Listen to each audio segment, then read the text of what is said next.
Sige, anak. Alam mo, anak, palagay ko yun eh. Abili po, please. Pinakasalan ka ni Nonoy para maitago yung pagkabakla niya. Nay, baka marinig tayo ni Makmak. Ay, ano sa palagay mo? May tatago niyo kay Makmak yung pagiging bakla ng tatay niya? Forever? Ay, hindi matalino yung apo ko, ha?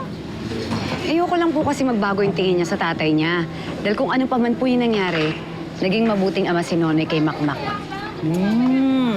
Anong ibig sabihin yan?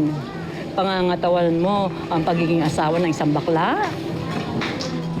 Hindi ko po alam. Pero baka naman pwede pong dito muna kami makitira sa inyo. Ay, oo naman.